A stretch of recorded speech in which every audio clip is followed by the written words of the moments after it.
안녕하십니까, 늑달입니다. 지금 이제 점점 겨울로 다가가는 시기가 왔습니다. 날씨도 많이 쌀쌀해졌고, 근데 오늘은 화창해요. 날씨도 좋고 좋은 날씨입니다.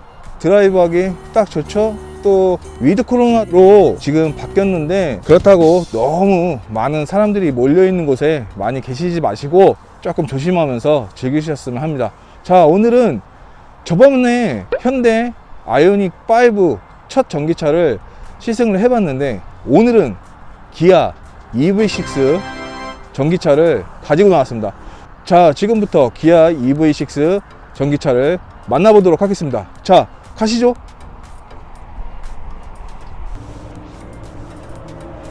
네, 앞에 지금 보시는 차는 기아 전기차 EV6 차량입니다. 저는 개인적으로 정말 계속 누누이 말씀드리지만 이 기아 마크 신의 한 수다 라는 생각이 듭니다. 이제는 마크가 빠지면 허전할 정도로 자리매김한 것 같습니다.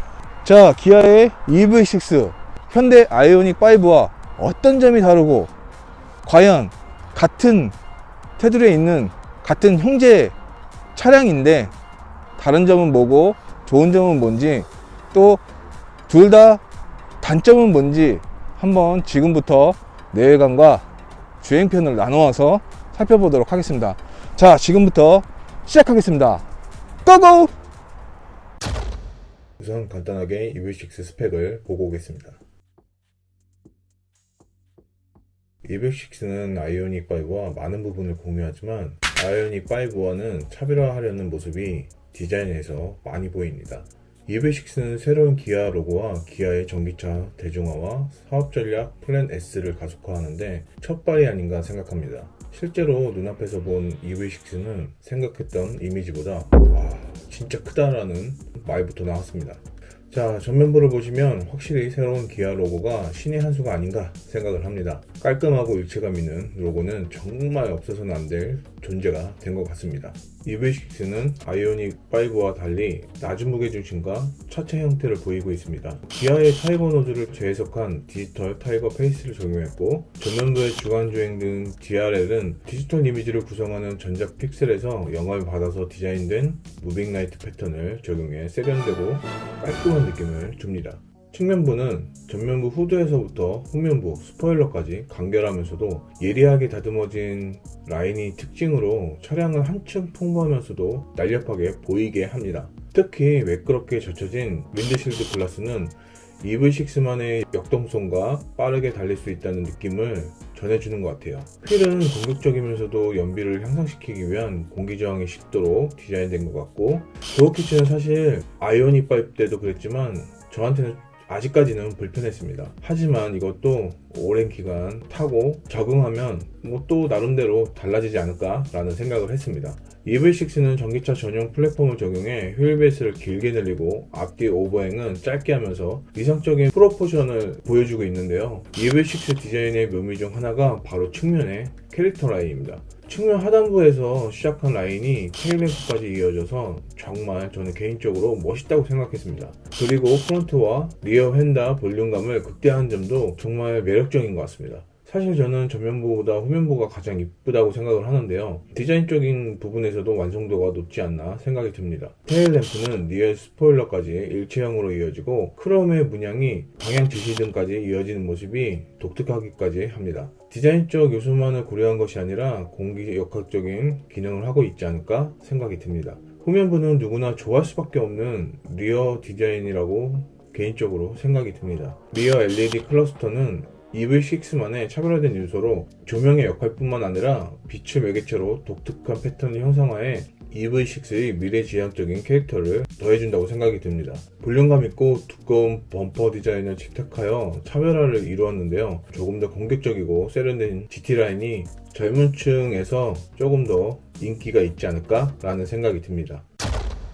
다음은 실내를 보시겠습니다.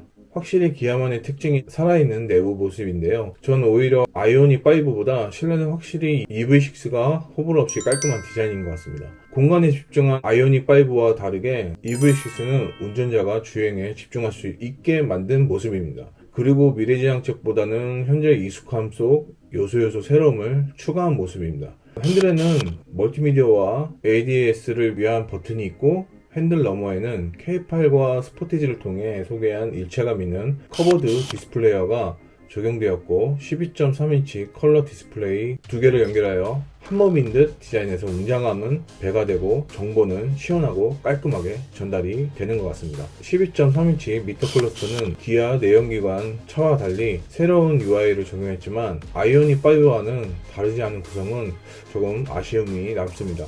하지만 기존 기능들의 활용성이 좋으니 크게 불편한 점은 없을 듯 합니다. 여기에 카플레이와 안드로이드 오토는 당연히 지원이 되니 충분히 커버가 가능할 듯 합니다. 다만 무선 연결이 안 된다는 점은 하루빨리 개선을 해야 할 점인 것 같습니다. 인포테인먼트 시스템 아래로는 멀티미디어와 공조 전환 조작 버튼이 위치해 있고 터치식 버튼으로 조작을 하며 물리 버튼을 최소화하면서 다양한 기능을 조작할 수 있게 되어 있습니다. 터치식 버튼은 깔끔하고 좋지만 눌렀을 때 사실은 이게 누르는지 안 누르는지 확인할 수 있게 뭐 진동을 해준다든지 효과음이 있으면 더 좋았을 것 같았는데 전혀 반응 없이 눈으로 확인할 수밖에 없는 점이 조금 아쉬웠습니다. 슬라이딩 타입의 콘솔로 활용성을 극대화했던 아이오닉 5와 달리 EV6는 고정 형태의 센터 콘솔로 적용했습니다. 기어 변속기는 다이얼 타입 전자식 변속기를 채택했고 변속기 앞쪽에는 전원 버튼, 시트 열선, 통풍 기능 등이 위치해 있고 컵홀더와 스마트폰 무선 충전 트레이가 자리 잡고 있습니다. 사실 잠깐이지만 운전하면서 EV6 콘솔 구성은 참 편하고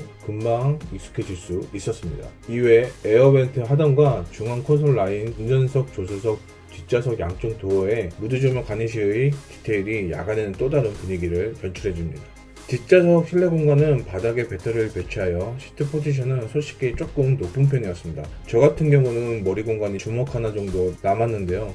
폴딩이 뒤로 많이 되는 편이라 그럼에도 불구하고 크게 불편하지는 않았습니다. 여유롭게 확보한 휠베이스 덕분에 넉넉한 공간을 보여줍니다. 센터 터널이 없이 플랫하게 구성한 플로어는 3인까지 탑승해도 부족함이 없어 보입니다. 단지 늑다리 같은 덩치가 3명 타면 말이 조금 다르겠죠. 하지만 아이오닉 5처럼 슬라이딩을 지원하지 않는 것은 조금 아쉬웠습니다.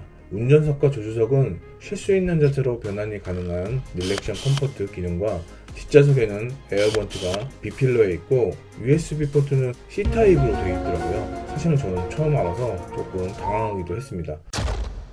마지막으로 트렁크 공간입니다. 트렁크 공간은 520리터이고 뒷좌석 6대석 폴딩 시트를 폴딩할 경우 적재 공간은 최대 1300리터로 확장이 됩니다. 제가 트렁크에 앉아봤는데요. 확실히 넓었어요. 그래서 넓어서 혹시나 저를 실을 수 있을까 싶어서 트렁크 문을 닫았는데 당연히 머리에 걸렸습니다. 하지만 머리를 닫는 순간 문이 다시 열려 안전까지 생각한 것 같은 느낌이지만 손은 솔직히 무서워서 못 해봤습니다. EV6 뒷좌석을 모두 폴딩하면 과연 차박이 가능할까 생각을 해서 역시 누워봤습니다. 근데 충분히 2명은 여유롭게 누울 수 있는 공간이 나왔고 그냥 느낌적인 생각인데 아이오닉 5보다 누워있는 자세가 조금 편했다는 생각이 들었습니다. 트렁크 플로어 하단에는 타이어 응급처치 키트가 있고 앞쪽 본넷 후드 아래는 프론트 트렁크가 있습니다. 엄청 크지는 않지만 알뜰하게 활용할 수 있을 것 같습니다.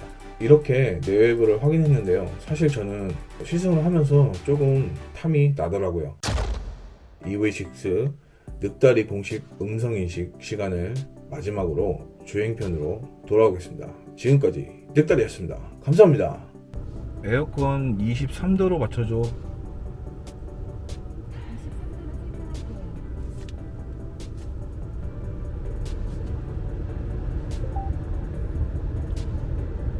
핸들 따뜻하게 해줘.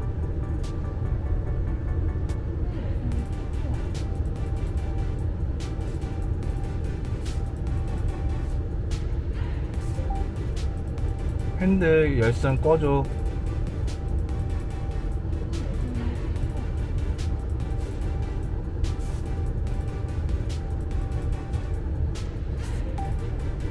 에어컨 꺼줘.